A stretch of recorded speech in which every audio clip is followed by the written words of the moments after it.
Powerful thought number 1. Only when you are experiencing strong positive emotions does success occur. Change your thoughts and feelings today. As you go about your day, be joyful. Allow no room for resentment, sadness, or rage. Amplify your vitality. That all thoughts carry an energy or frequency. And if you believe that on some level that your thoughts have something to do with your body or your life, and you're thinking 60 to 70,000 thoughts in one day, and 90% of those thoughts are the same redundant thoughts as the day before, it's going to produce the same measurable effects in your body, yes or no? And you are going to begin to emit the same energy and information in your field. And you are going to keep creating the same life. So then the same thoughts always lead to the same choices. The same choices always lead to the same behaviors. The same behaviors create the same experiences. And the same experiences produce the same feelings and the same emotions. And those very same emotions drive your very same thoughts. And your biology, your neurocircuitry, your neurochemistry, your hormones, and even your genetic expression is equal to how you think, how you act, and how you feel. And how you think, how you act, and how you feel is called your personality. And your personality creates your personal reality. That's it. But now let's do something that would be really cool. Let's write down the feelings of how you would feel if that future happened, and you're going to have to feel that feeling before it occurs. So now, okay, what does an abundant person feel? Pretty much free, a lot of freedom. Peace, excited, joyful. In love with life, grateful to be alive, abundant. Okay, now let's practice feeling those. Turns out when you're feeling those other emotions like resentment and impatience and frustration, you're stepping on the gas pedal, just turning on the sympathetic nervous system, and you're stepping on the brake.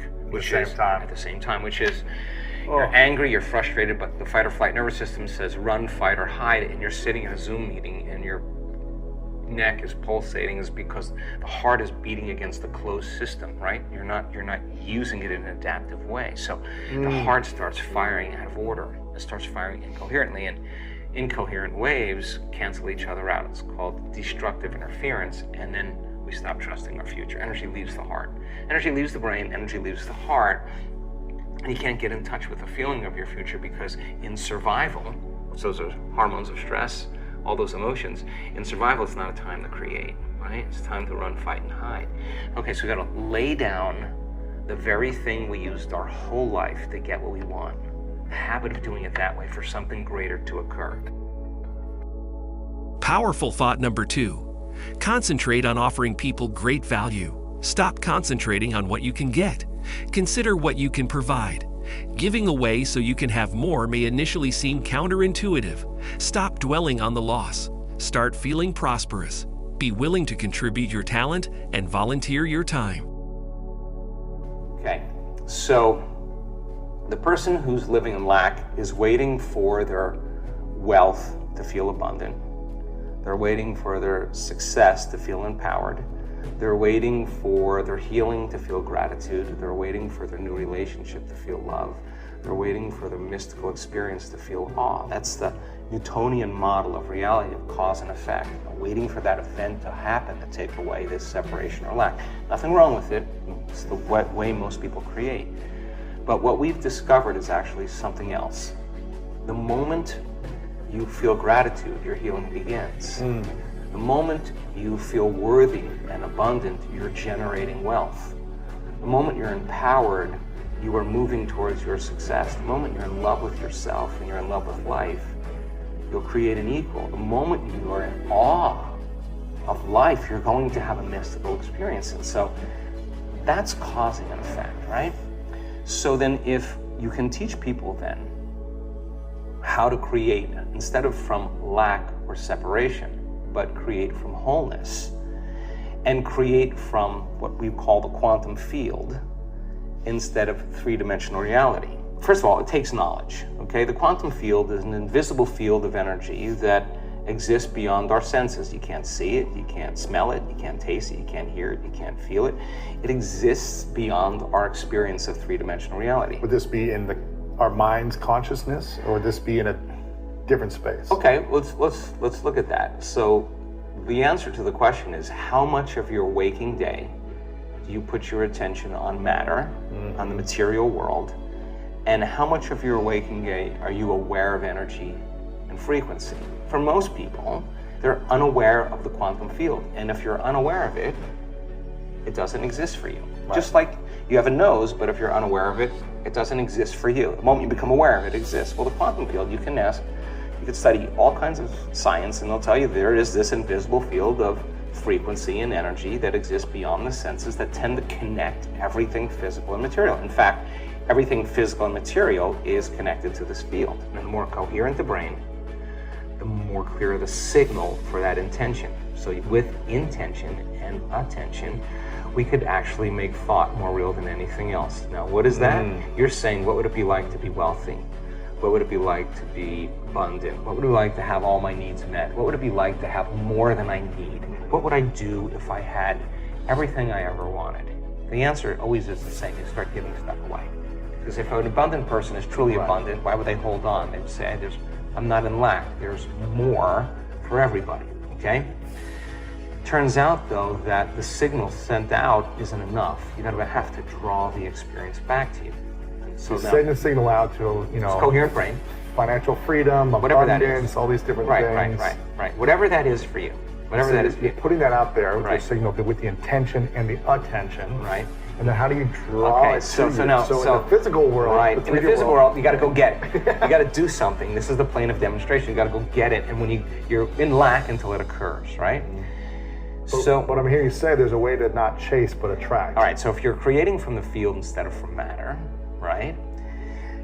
There's a very strong possibility that you'll shorten the distance between the thought of what you want and the experience of having it. And when there's a vibrational match between your energy and that future that you want to experience, now if you're creating from the field, you actually don't go anywhere to get it. You actually draw it to you. So here comes the synchronicities, the serendipities, the coincidences, the opportunities, and they come out of nowhere. And you say, I don't understand. I didn't do anything. Well, you changed your energy. Powerful thought number 3. Be prepared to leave your comfort zone. Embrace the grind. Success requires hard work and perseverance. Be prepared to put forth the effort. And so the moment you stop making the same choices that you always make, get ready, because it's going to be uncomfortable. And that's the moment you're heading towards the new self. And we call it stepping into the river of change. But now, remember, 95% of who you are is your body as the mind. You've done something enough times that your body does it better than your brain. So you may actually complain unconsciously because your body does it all the time. And all of a sudden you say, no complaining, no more blaming, no more feeling sorry for myself, no more talking about other people. I'm going to stop. If you've done that experience once, you have to be able to repeat it. And great people in the world who are uncompromising, they keep working to reproduce the experience. And if you can reproduce that experience over and over again, neurologically and chemically, you will condition your body to become the mind. Now it'll be innate in you. It'll be second nature. It'll be easy. It'll be familiar. It'll be common. It'll be automatic. You've done it so many times, it is now who you are. So our job's then to go from philosopher to initiate to master. From mind to body to soul. From knowledge to experience to wisdom, and from thinking to doing to being. Powerful thought number 4. Act now, not tomorrow or the day after. Make the declaration that today is the day a habit. Begin right away. Even the wisest guy in the world will never have all the answers. Take the first step and start with what you have. You know what happens, don't you? The body starts sending signals to the brain. The body's been conditioned that way. And all of a sudden, you start hearing the thoughts in your head that say, why don't you start tomorrow? Tomorrow's a better day. This is too hard for me, I can't change. Something's wrong with me. It's my mother's fault. It's my ex-husband's fault. It's my ex-wife's fault. I'm this way because of this event. Or the most important one, this doesn't feel right. And the moment you respond to that thought as if it's true, that thought leads to the same choice, which leads to the same behavior, that creates the same experience, that produces the same emotion, and the person says, this feels right. That feels familiar. Going from the old self to the new self, stepping into that void, stepping into that uncertainty, is the biological, the neurological, the chemical, the hormonal, genetic death of the old self. People will say to us, well, in that unknown, I can't predict my life or my future. And we always say the same thing to them. The best way to predict your future is to create it, not from the known, but from the unknown. Powerful thought number 5. Stop acting like a victim. Stop placing blame on other people for your problems. You own your own destiny. The most successful people in history didn't always lead ideal lives. None of them do. I just said I refuse to be a victim to these circumstances. So a victim consciousness is when we allow something in our outer environment to control the way we feel and think. So if I say to you, Jay, why are you so upset today? And you said, oh, it's because of this person or circumstance. What you're really saying is, something in my outer environment, some person or some condition is controlling the way I think and feel. Now that's not the truth. That's just a response, right? So anything that controls our thoughts and feelings causes us to be victim to those things. And the stronger the emotion we feel to some circumstance in our life, the more we pay attention to it. And where we place our attention is where we place our energy. So we're giving our life force, we're giving our power away to that circumstance. Powerful thought number 6. Give up making excuses. Excuses are obstacles that may keep you from getting where you're going. Detours are used because of this. You can always take that shortcut and continue on your way. Be defined by a vision of the future instead of the memories of the past. So if you don't have your vision clear in your mind, all of this information is philosophy. It's theory. It's intellectual data that's stored in your thinking brain. But there'll be a certain percentage of people in this room that will apply this information, that will personalize it, that will demonstrate it. And those people who learn the information and store it in their brain and can repeat it, those people who start thinking about what they're going to do with it, as they begin to think about what they're going to do with it, they begin to install the neurological hardware in their brain, priming them to a new future. And when you take all of this information and you say, how am I going to apply it to my life? And you get your behaviors to match your intentions, you get your actions equal to your thoughts, you've listened to great leaders, you've gotten specific information about success, you understand what it is, what emotional intelligence is, and how it is to change a culture, and you start applying it to your life, if you're able to do it, you are going to have a new experience.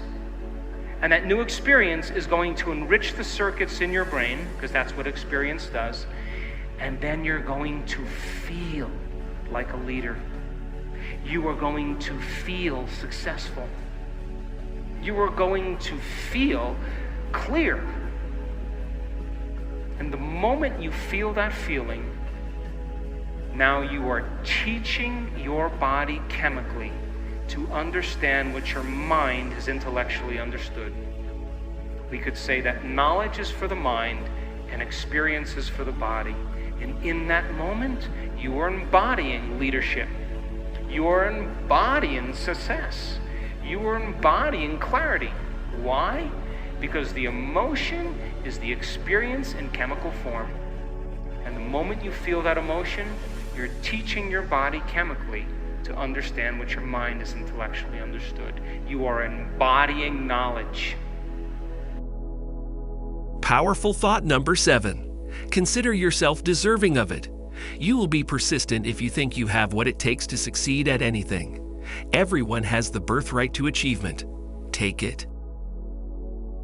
First of all, every time we have a thought, we make a chemical. And if you have an unlimited thought, you will feel unlimited. And if you have a self-depreciating thought, you'll feel unworthy. And your brain instantaneously fires circuits that signal another part of the brain to release peptides or chemical messengers that signal hormonal centers. And when we get that arousal from the thought that we think, those thoughts sometimes weaken, the response weakens the physical body. So turns out that the emotions that are created from the thoughts are the signaling mechanisms of the body. Thoughts are the language of the brain, and feelings are the language of the body, and how we think and how we feel creates our state of being. So it turns out that the thoughts based in the stress hormones, based in survival, those are the thoughts that begin to push the genetic buttons that create disease. In other words, a person wakes up in the morning, and the brain is a record of the past. The first thing they do when they wake up in the morning is they start thinking about their problems. And those problems are memories that are etched in the brain that are connected to certain people, certain objects, certain things at certain times and places. So if you believe that your thoughts have something to do with your destiny, the moment you think about your problems, you're thinking in the past. And when you begin to apply these principles because you understand that they work, then it means then you'll believe in a future more than you believe in your past. And people who do the work are more in love with their future than they are with their past. And they're more interested in telling the story of possibility in their future than reliving the emotions and experiences of the past. And you know, the beauty behind all of this is that you don't have to be a monk. You don't have to be a priest. You don't have to be a rabbi. You don't have to have 40 years of meditation. You don't have to be a scholar or an academic. As a matter of fact, it's better if you're not. Because the simplicity of all of this, when people begin to apply it, is they begin to experience the fruits of their efforts. And I can tell you there isn't a person in this room that is so special to be excluded from this phenomenon. And that your thoughts literally have an effect on your body. That all thoughts carry an energy or a frequency. Powerful thought number 8. You are the miracle. If you can figure this out, your life will be magic.